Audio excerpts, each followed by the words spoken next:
Oh shit, what's up guys? How's it going? Welcome back to another episode of Hunt for the Paranormal Podcast. And I am your host, Mike, and we got Jose. And Aaron. and Chris. oh, what's up, Chris? How you doing? Alright guys, so I know we had Ouija board explanation at the beginning of the month, and then we had Manny last week talking about numerology. So let's get down and gritty with our topics for this month. Haunted places and shit like that. So I know we got quite a few ones. I know one that me and you tried to go last minute. We tried. St. Bernardine's Hospital and the old portion of the building. It was, what was it, last minute thing? Me and you decided, hey, let's go drive out there. Let's go to San Bernardino. Where'd you guys go? San Bernardino. San Bernardino. St. Bernardine's St. Hospital. Bernardine's. And Well, where out there? Like, what's out there? a hospital. Yeah. St. Bernardine's Hospital. It's a haunted place out there. It started off as a Catholic-based, well, it's still a Catholic-based hospital, but the old portion of the building, because when me and Jose... So it still Fuck, operates? what time did we leave? Like 10? Yeah, like 9:30, 10. 9:30, we got there super quick. Yeah, we got there within like 30 minutes. Just fucking hauling ass. Supposed to take at least like 45 minutes. Fuck that. So we did that, and then just driving upon it, and as soon as Jose saw it, he's like, holy shit, this place looks creepy as fuck. Yeah. So, and not only that, there's a big giant cemetery right across the street from the hospital itself. Oh, goody. So there's a lot of things happening in that hospital, like crazy. I know there's people that have seen apparitions of a nun walking down the hallways, not doing shit, just fucking cruising on by. One guy, he had a very interesting story about it. He was one of the tech guys, and he was moving things. He wasn't a big believer in the paranormal aspect of it. So, and he was moving all the pretty much medical equipment that on the technical side, like computers and shit like that, on a cart.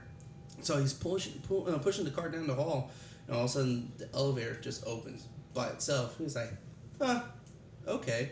So he keeps going, and as soon as he gets there, the elevator just closed, and it just goes up on its own. And then he was like, and then it dinged. He was like, oh, the elevator's back. Opens, the fucking cart wasn't there, and then closes back up. Cart comes back down, and as soon as he enters it, right before it closed, he saw a dark figure just walking towards the fucking elevator. He's like, fuck this. He's like, boop.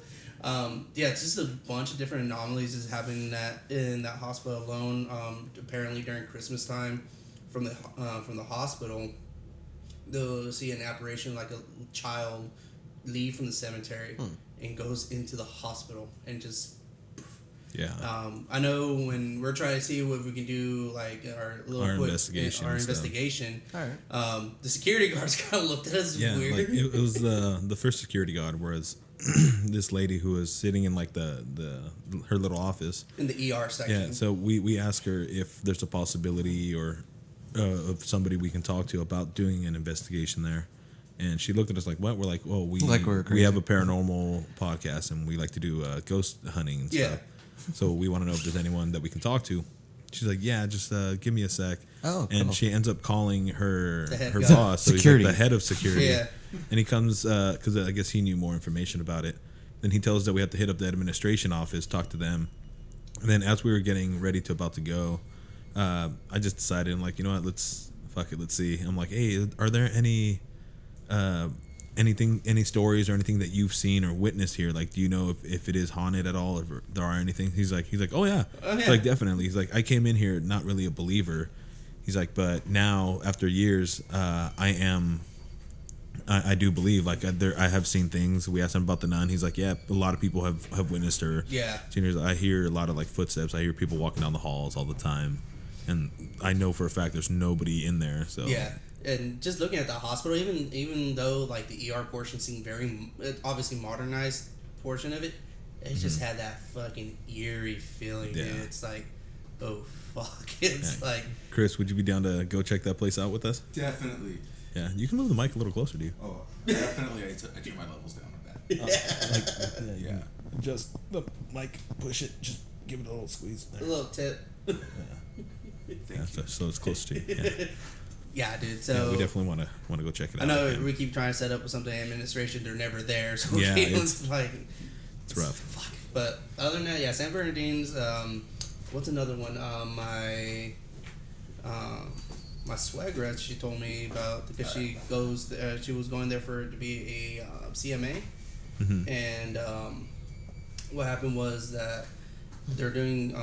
They told them they have to travel in pairs going down the whole portion of the building, and they're like, "Why?" It's like, well, because a fucking nun comes out and follows the girls. So, and then there's a haunted wheelchair.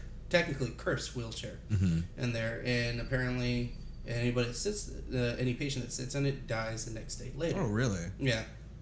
So how many times is it? Why do they just have it out there then? Oh, it's not there anymore. Okay. So they kind of caught on for a bit. And people was like, no, that's fucking cursed, blah blah blah. And you have people, no, it's not. It's just coincidence, blah blah blah. And then the janitor's like, no, fuck this. Takes it, douse it in fucking whatever he did. Sets the damn thing on fire, and he said it started like a normal flame, and all of a sudden it just spurred up, turned green, blue, and all sorts of colors. Yeah, and then he's like, "Yeah, that shit was cursed." I'm like, "Yeah, fuck that, man." So yeah, that's a little bit of St. Bernardine. So that's one of our places that we want to go check out. What you guys got? I got the Winchester House of Mystery up in Jose, California. San Winchester Manor. Yeah, so here we go. So it's also the house that inspired the story by Stephen King, the Rose Red story, yeah. So let me go. I got the story right here for scaryforkids.com. The Winchester Mystery House is one of the most famous haunted houses in America. It was built by a woman named Sarah Winchester back in 1884. And the strangest thing about it is that the number of rooms it contains is a mystery. Yes. Yeah, so Sarah Winchester's husband invented the Winchester rifle and made his family very rich, but Sarah believed that a curse had been placed on their family due to the rifle. Well, someone told her. Oh, yeah. Someone. I think it comes up with the medium. Yeah. Her only daughter, Annie, died from the how do you say that? Marasmus. Marasmus. And her husband died from the pulmonary tuberculosis. Miss Winchester was so stunned by the tragedy that she fell into a coma. So when she woke up from the coma, finally she recovered and decided that to visit a medium and contact the spirit of her husband. According to Sarah Winchester, the medium held a seance, and her husband's ghost revealed that there was only one way to lift the curse that had been placed on her. Sarah believed that the death of her husband and daughter were caused by ghosts and the ghosts of people who had been killed by the destructive rifles created by her husband. The only way to appease the evil spirits is to stop the curse from killing her was to keep building to the house. If she stopped building, she was convinced that she would die. Yeah. Could that just be a case of psychosis? I think she was batshit crazy, to be honest with you. But obviously, the Winchester rifle is the rifle that won the West. Still to this day, one of the magnificent lever action rifles ever created. Yeah. But yeah, I think she had some mental illness involved with it. So, and especially during that time period, too, with mental illness, is either you were possessed by a demon or devil, or also being cursed. Yeah, being cursed. Yeah. So, I think the medium part. I'm not gonna say that the medium was real or not. Maybe it played on her fears on that. So yeah, so she constantly built into this house, and doors led into fucking 38 nothing. years she built on. Sarah Winchester, her husband, had left her a huge fortune due to the estate. She used this vast wealth to continuously build the house for 38 years. It's crazy. Like there's like hallways, and they start getting smaller and smaller, and then there's a fucking door. Like stairs leading to nowhere. Yeah. Doors are just doors just to be there and shit like that. But I mean, she must have been one hell of a carpenter after. Yeah. Well, she had contractors come in and build. Yeah, and then she actually has a seance room, where she actually did seances. So part of just her doing the seances brought some fucking spirits into the house. Her hopes was to confuse them. Yeah. Right? So pretty much what it says here, Winchester Mystery House began to take a strange and twisted shape.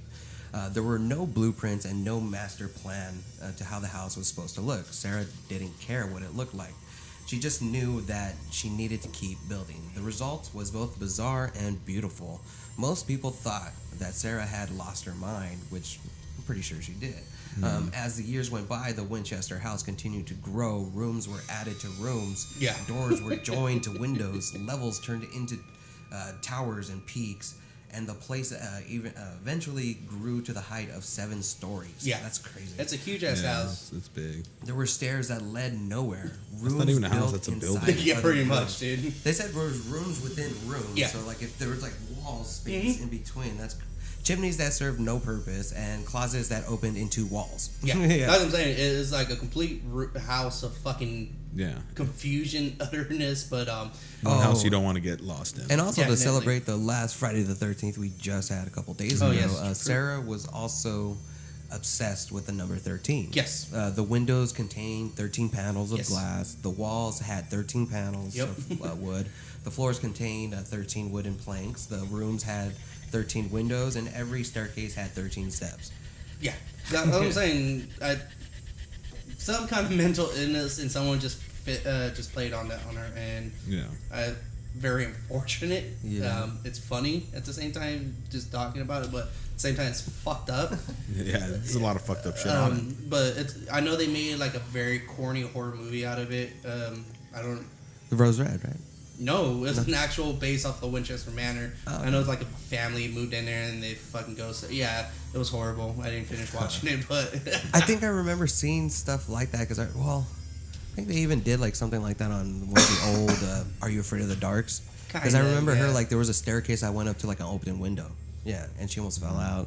Kind of like one of the Annabelle movies probably too. Yeah. But the design, so to her spirituality, she was convinced that by building onto the house and making it so confusing that she would be able to trick the ghost into being lost. Yeah. So she designed this house to keep pretty much hide away from the spirits. And they say even at night, Sarah lived a lonely life in the solitude of the Winchester house. Her only friends were the servants who worked for her and the builders who constructed her home. At night, she would wander the darkened hallways of the old mansion, trying to avoid running into ghosts. Yeah. So she was probably like so paranoid that like she couldn't even stay in her own room. Yeah, she should have just left. Yeah. Sarah Winchester died in her sleep in 1922 at the age of 83. So she had plenty of years of just insanity. Yeah. Many people believe that her ghost now haunts the Winchester house, trapped there for all eternity with the evil spirits that terrified her in her life. In the years since the house was open to the public, employees and visitors claim to have encountered paranormal activity. People hear mysterious footsteps, doors banging open and close on their own, the whisperings of strange disembodied voices, and windows that suddenly shatter, and doorknobs that turn by themselves. Huh. Yeah, and pretty much I looked up. They have a website online, the Winchester Mystery House, where you can. They're gonna have some cool ass stuff for Halloween, like candlelit tours. Shit. Well, we'll be busy doing something else. Yeah. Well, yeah, but I'm saying maybe next year, hopefully Halloween lands on a weekend or something. Oh yeah, definitely. You know, or just find a weekend because I think it's only an hour to fly out from here. Oh shit. Yeah, so we can probably get a cheap flight, go out one weekend, spend the night, and yeah. Sounds like fun. Maybe do an interview with them. What you got, good sir? I got the Waverly Hills Sanitarium. Oh man, I love this place. In Louisville, Kentucky. Love this fucking place. Is this the Wizards of Waverly place? Yeah. That's what everybody keeps saying in it. During the 1800s and early 1900s, America was ravaged by a deadly disease known by many as the White Death, tuberculosis. This terrifying and very contagious plague, for which no cure existed, claimed entire families and sometimes entire towns in 1900. Louisville, Kentucky had one of the highest tuberculosis death rates in America. Built in low swampland, and the area was the perfect breeding ground for the disease in 1910. Yep. A hospital was constructed on a wide-swept hill in southern Jefferson County that had been designed to combat horrific disease. The hospital quickly became overcrowded, though, and with donations of money and land, a new hospital was started in 1924. The new structure, known as Waverly Hills, opened 2 years later in 1926.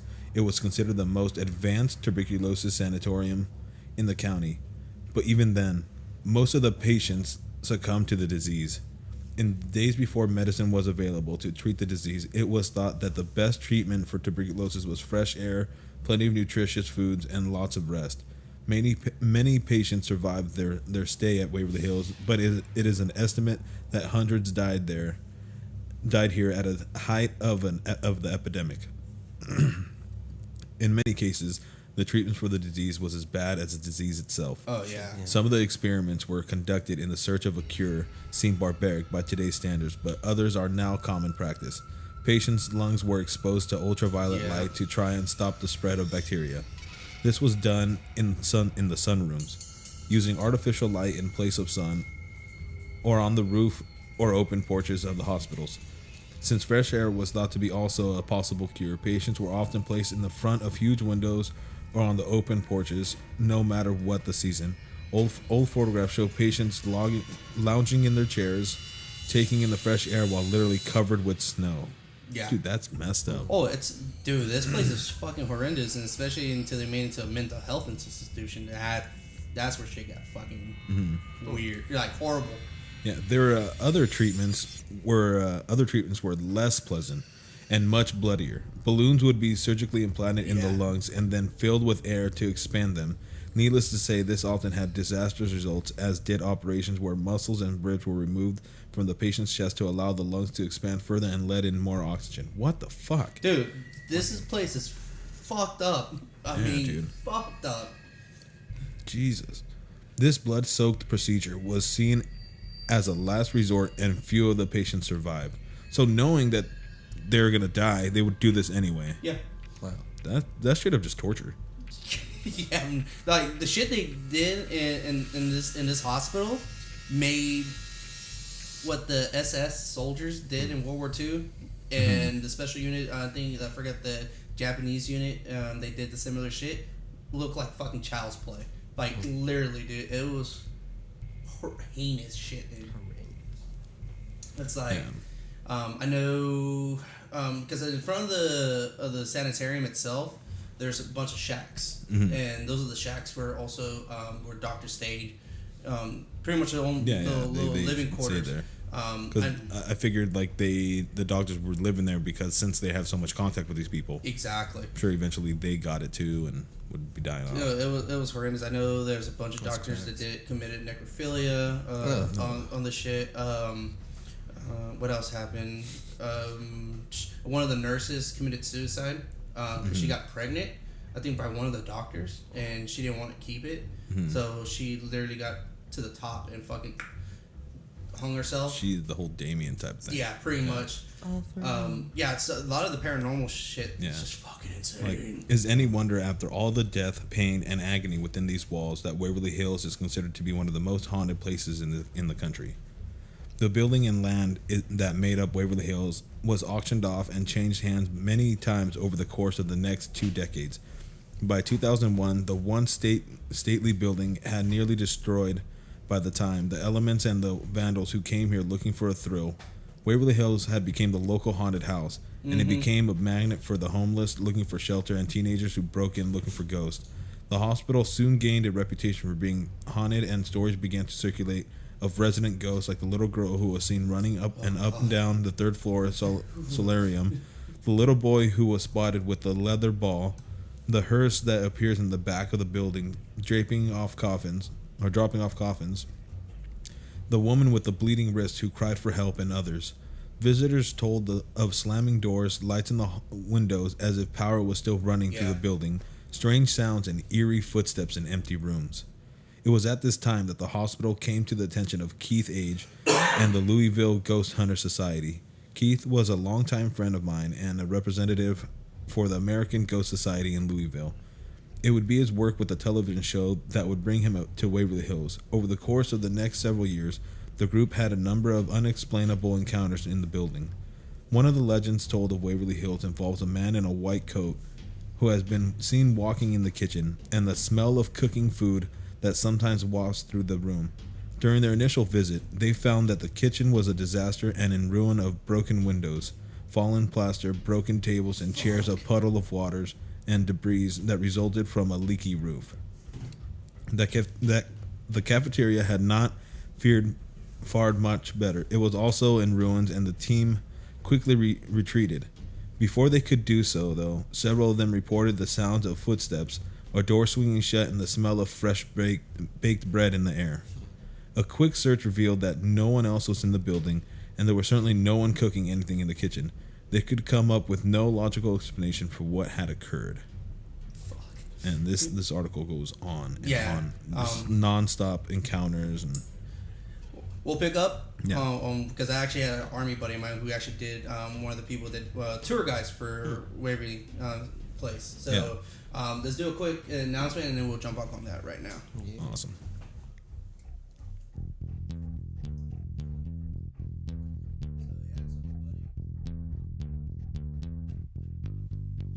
Hey guys, thanks for listening so far. First, we got a few shout outs to do. First, check out audibletrial.com/ratthaus, RATTHAUS, for 1 month free and 1 free audiobook. You got thousands of books you can choose from. Pick your genre. I'm sure you'll be happy and pleased and you'll keep your subscription. Also, go to ratthaus.net, RATTHAUS.net, and click on the Geek Fuel banner for your 30% off of your first box. Get everything geeky that your heart desires. It's always a surprise, so it's always feeling like Christmas. Also, while you're at ratthaus.net, click on the Hot Topic banner for 20% off of all sorts of miscellaneous products. Clothing, Funko Pops. The holiday specials are coming up, so you're going to be able to find Nightmare Before Christmas stuff on there for your Halloween stuff. So make sure to check that out. Also, if you need a ride somewhere or you're too drunk to drive, or you just need to get somewhere quick but you have no means, use our promo code RHP for your Lyft. For first-time users, you get 10 rides, $5 off. Pitching on over to me and Mike, of course. Shout-outs to fanboynation.com. We got crap. Almost forgot. We got crap. My bad. That hashtag show via YouTube and that hashtag show.com. Of course, Growing Up, Not Growing Old podcast. Shane Gray Live. Radio Free Mandalore Network, especially the Radio Free Mandalore Network, the Radio Free Mandalore Show, and the Radio Free Network. And our new personal good friends, Rogue Squadron Podcast. Last but not least, of course, the Everything Bagel Podcast. And I also forgot, hey man, you know what? We're all geeky here. Make sure to also check out the Geek Speak Show with our good friend Henry. Till next time, you guys, thanks for listening and thanks for supporting the podcast. Later. All right, guys.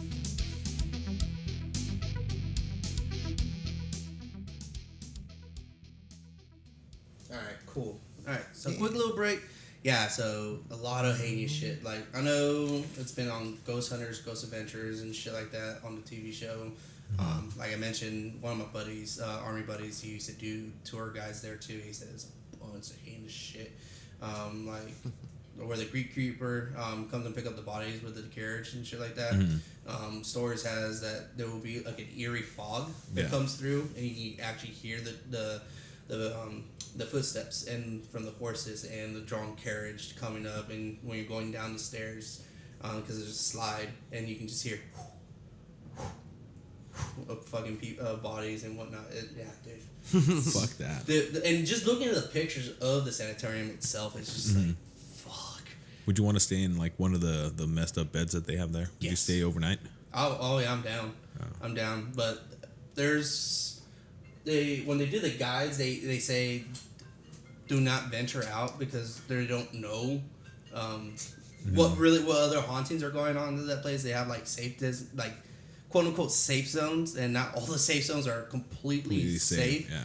I know they did one tour, and my buddy in whatchamacallit, they were going, and he told this guy, do not venture out there, stay with us, blah blah blah, and the guy just said, and I guess he saw the apparition of the little boy with the leather ball, and he followed him like a fucking idiot, and then all you hear him just fucking crying, and they got him.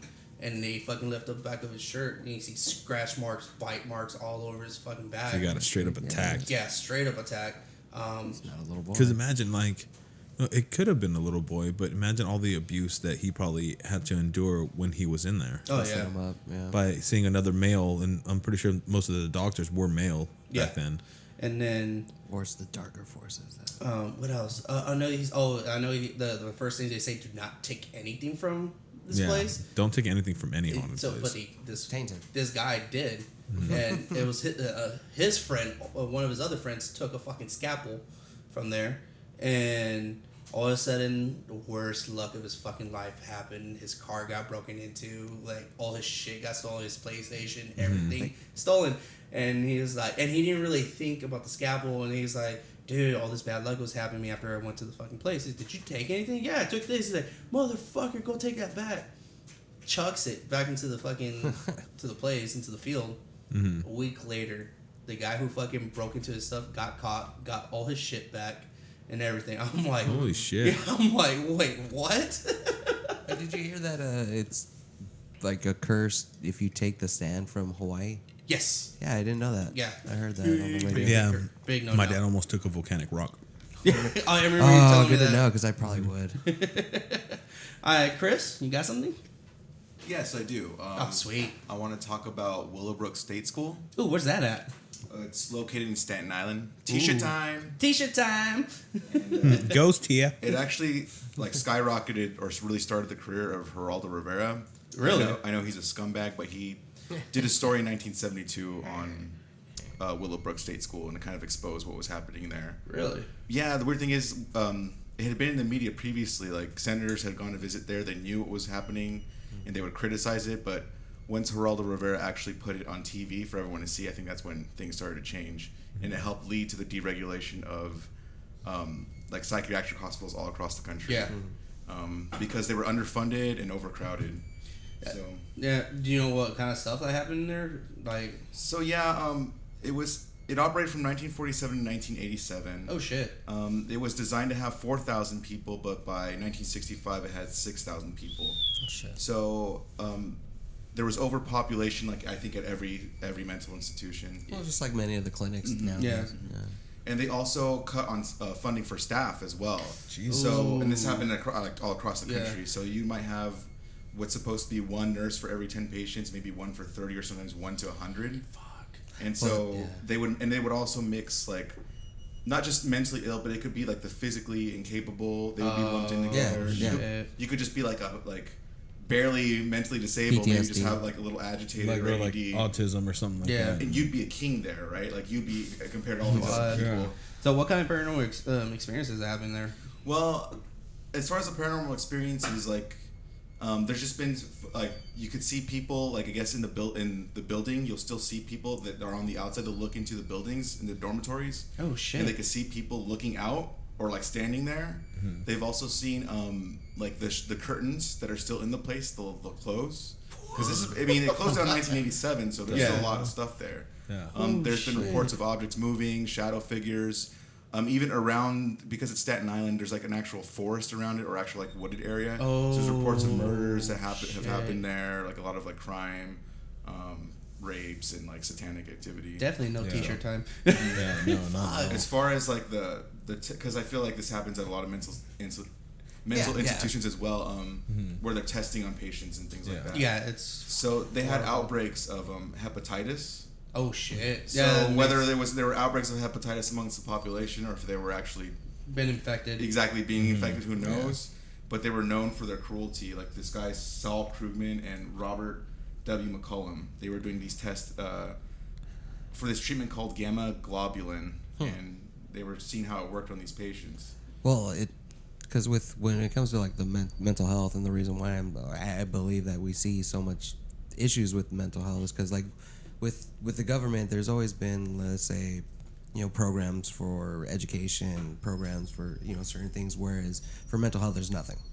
And for all these hospitals, it's all privately owned hospitals, and they're not regulated as well. So a lot of these guys pretty much bought these things in order to get their justification for the experiments. Just to do their own experiments, and they're like, well, these are the perfect people to do it on. Yeah. Oh yeah, because it's not like it's a government program or like and people trying to do good. It's just them because they own it and they need a place for these. Even them being mentally challenged or handicapped or whatever, they still feel the pain and torment of people doing shit on them. They just don't know how to express it.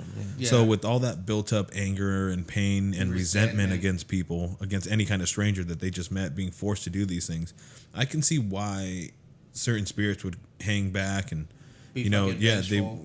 Not being ready. Because would somebody who is like severely mentally challenged in any way, would they even know the concept of being dead? Like, would they know if they passed on? That's a good question. So with that being said, like, they don't know what just happened to them, and all of a sudden they're trying to contact people, and they might feel like they're being ignored, so they have to amp up their activity. Their activity to do stuff.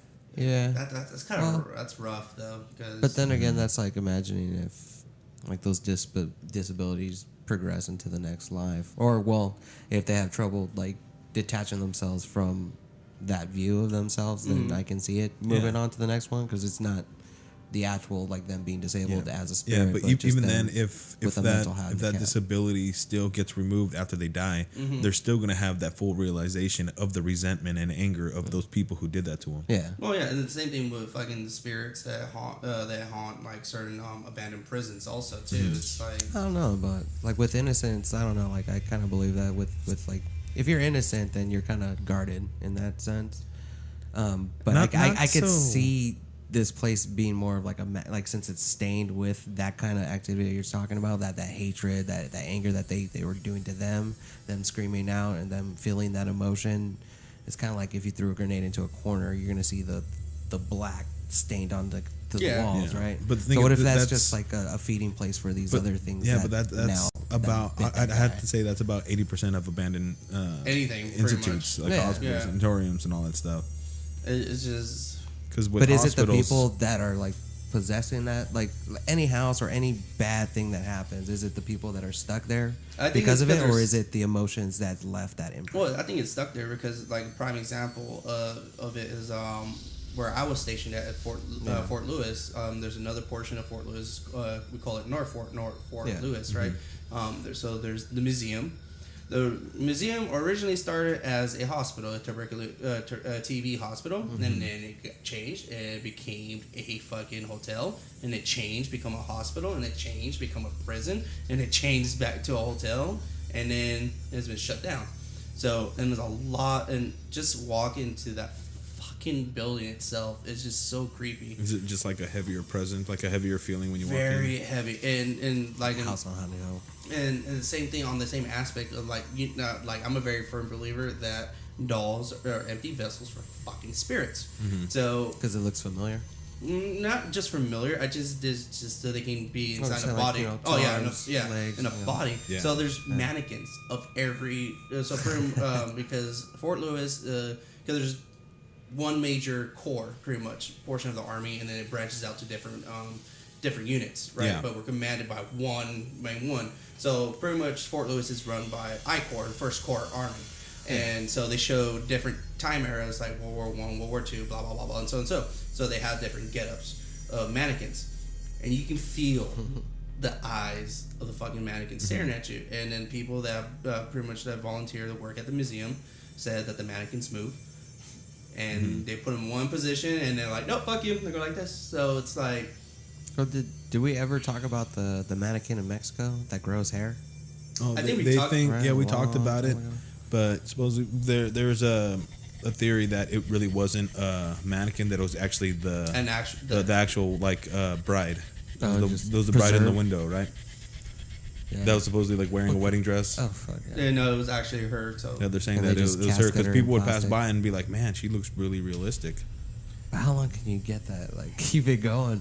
Because I know the hair and nails still continue to grow after you die, right? Well, no, it's not that they grow. It's just the skin. It's just that the skin shrivels up. So when your hair, like skin and stuff shrivels up, like it looks like your hair is growing. Yeah. Same with your nails. I can see that. Like your skin like starts pulling back, so it looks like the nails growing. Yeah. Did you ever see The Maniac with Elijah Wood? No. So good. I can't say if I have. Well, it's an original movie like back in the 80s or so where this guy who's psychotic, he has like a whole building filled with mannequins. Oh, and as he's going through, he's talking to him. He's got relationships with them. So they redid it, and it's the guy Elijah Wood, and he's the psycho. And he nice. Gets a girlfriend, starts but starts going over the edge. And there's one scene where he's got the mannequin. He's like, wait, what? Like, the fuck? That's weird. It's a good one. So since we have that major topic of like insane, of like hospitals and shit like that, do you guys enjoy horror flicks that involve around insane asylums and shit like that? I was just watching Session 9 the other Yes, day. I love that movie. That one's Session The 9 Voice. Yeah. I haven't seen it. You haven't seen that? No.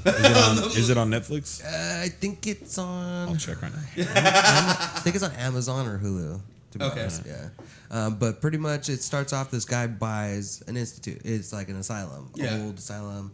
He's trying to get this contract, and like, he pretty much tells the guy, I can get it done within 2 weeks if you want, and pretty much undercuts it. Gets 3 guys, one of them which was the bad guy from the original Hulk movie. Oh, okay, gotcha. So they're just fucking around, and they're just painting, cleaning, and doing everything, and little by little shit starts to happen, and then the main character, who's the redheaded dude from CSI.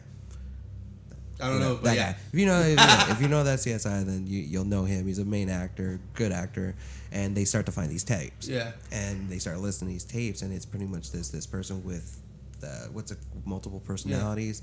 Yeah. But as you hear the voices on the tape, it changes to a little boy, and then it changes to a woman. Yeah. And like just the sound, you never see it.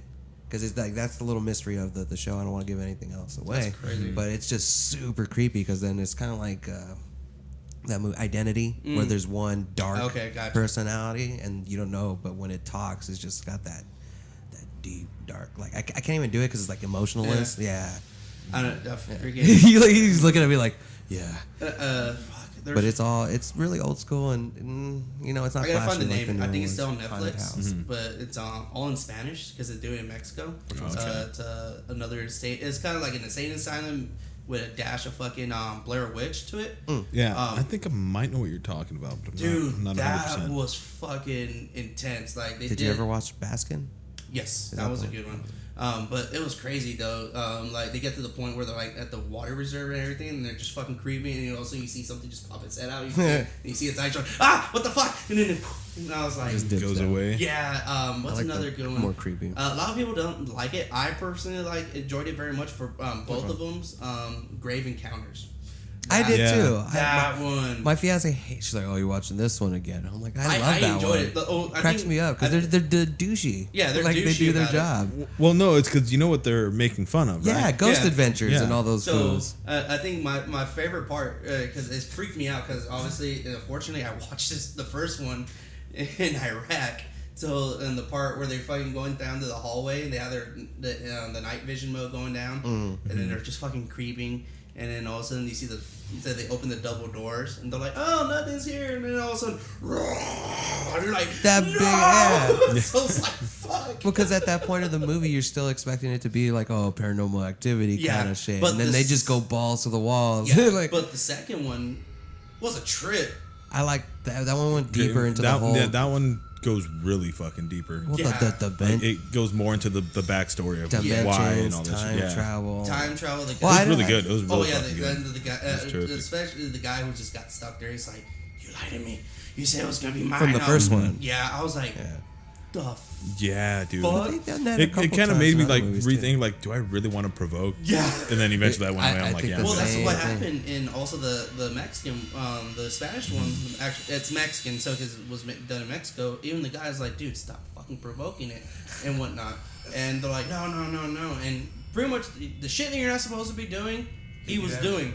And there's like a portion because quote their little safe space. They found a room they were sleeping in, and all of a sudden they had one camera on them, and while they're sleeping, and all of a sudden you see the camera just fucking go up and start going upside down, up to the ceiling, looking at them, and you're like, that one, so it's like if the spirit or whatever's in there starts filming them. them. Yeah, it was like a creepy. It was like a little Schmeagle looking motherfucker, dude. It was crazy because once we find out the name of this, you're definitely gonna have to post it up. Dude. Oh, dude, it's such a good movie. Granted, I didn't put subtitles on because I can totally understand everything. So it's like because subtitles don't do justice in Spanish half the time. So, shit, what we got? I don't know. I gotta say one of the best horror movies in Asylum though, like House on Haunted Hill, the newer one. Remember that one where it had the lady who played Rogue? I mean, not Rogue, Jean Grey. Oh, Liam Neeson? Yeah. I don't know. That was really corny. Yeah, but those scenes though with the shaky heads and shit like that. It was cool for me when I was a kid when I first watched it, but now I watch it, I'm like, I haven't watched it in a long time. Like this one isn't an asylum, but I still love the concept of it. It's The Others. Oh yeah, that one where the family's really dead. Spoiler alert. Yeah, but it's been out for years. I know. It's been out for years. It doesn't fucking count. It was the first movie that really like tricked you thinking that the haunted family is actually the one haunting the other side. Yeah, and that happened. I'm like, well, holy shit! And then that made me go in a whole different spiral on its own. I'm like, what if we're already dead? I know, right? And we don't know it, and all the spirits that we see are really living. Oh shit! There's another one just the too, fact that she shot that fucking Guillermo del Toro's fucking movie. It was an orphan, and it was an orphanage. It was something. The Orphanage. No, it was the Devil's Backbone, I think. Oh, okay. Well, that's with the orphan kids in the war, and the bomb drops down. Yeah. Every time like they can like do all this crazy. Dude, I was so invested in the movie too. I was like, fuck, what's going on? And when the chick fucking pulled out the furnace and saw the fucking bones of the kids, I'm like, what the fuck? No fucking way. I love a good like horror movie with that kind of twist on it. Yeah. Oh, I love the little like, what the fuck is gonna happen? Like I can't trust anything anymore. Also, I love those paranormal movies that make you fucking feel invested into the time and whatnot. So, all right, you got anything, bro? Ham? You got a movie you want to check out? The only one I can really think of that you guys haven't mentioned is just the House on Haunted Hill. Oh yeah. That's the one I can think of where it's insane asylum. Yeah. I mean, I know it's like kind of cheesy and stuff, but I remember watching it when I was younger and thinking it was pretty cool. Yeah. I don't know how it holds up now. I haven't seen it. We'll have to check it out. It's kind of fucked up too, because when you see some old horror movies, you're like, dude, this is fucking awesome, and then we watch them, like. Well, 13 Ghosts pretty much still stands, right? That one, that movie was awesome. I like that one. I liked it too. I don't know. Maybe I think we need to just have like a fucking horror movie night. Well, it is October. Yeah. I saw Scream 2 the other day, and it was awful. We should do. We should watch bad horror movies and just do like narrations over it. In the spirit of Halloween, I think you guys should check out the first Houses October Built on Netflix. It's really good. It's about it's like a mixture of like it's kind of like a Blair Witch type of thing. It's a documentary crew. It's like it's like the truth type of thing where it's like reality meets fiction. Yeah. So they're doing like real things that they do now. The actual haunted houses where you have to sign a form for, and then just builds it up. Like how far is too far? Yeah, but then they actually start getting chased by people who are part of all these different fucking haunted houses and shit. Nice. Well, that's what's creepy, trying to escape. They're going across the country and like, okay, they run into this one group, and they're pissing off people as they go along, and they start to try to find like an underground society of like this kind of like. Well, in this community of haunters, so they go to a bar and meet up with this thing, and then that takes them to another place, and it gets darker and darker, more and more intense. Oh, nice. Yeah. Then Houses of October Built 2 is coming out soon too. Oh, actually, really? It's already out. It's on. Well, it was on the PlayStation Network for like $6.99 to rent it. I rented it, kind of fell asleep. I know Orange County here in SoCal has a really scary haunted house. Apparently, I don't know. Like, you have to sign a waiver. Touch you and shit? I don't know. I don't know. I want to check it out. Regardless, you don't think your soldier instincts will kick in and you'll like elbow someone on accident? Yeah. Exactly. Might as well, man. Might as well. Well, that was another scene in the house on October Built because they're filming all this stuff, right? And as they're sleeping in the trailer or the big motorhome, you see the same thing. The camera turns on. And as they're all sleeping, it's just like someone's filming them. Someone went in, got their cameras. That's crazy. And starts filming them. And then wake up and they review the tape and they know someone's fucking with them. All right, guys. We're going to wrap it up. So, all right. For next episode, I think we're going to talk about most haunted houses. Actual haunted houses. Actual super haunted. Yeah, and I was going to see if I can bring in my buddy who's pretty much his little niece has been haunted by this thing. It appears as a white little rabbit. But we know for a fact that it changes forms because she's like been afraid of it. Yeah. Oh shit. She's like, no, it's scary now. Like it's scary. How old is she? Like 3. Oh wow. Yeah. So I don't want to give any like I'm details kind of a little away fucking for baffled on that myself. It's a good one. It's a really good one. So I'll try to get them in. Yeah. All right, let's do this. All right, kids. So we'll see you guys next week. As I am your host, Mike. Aaron. I'm Jose.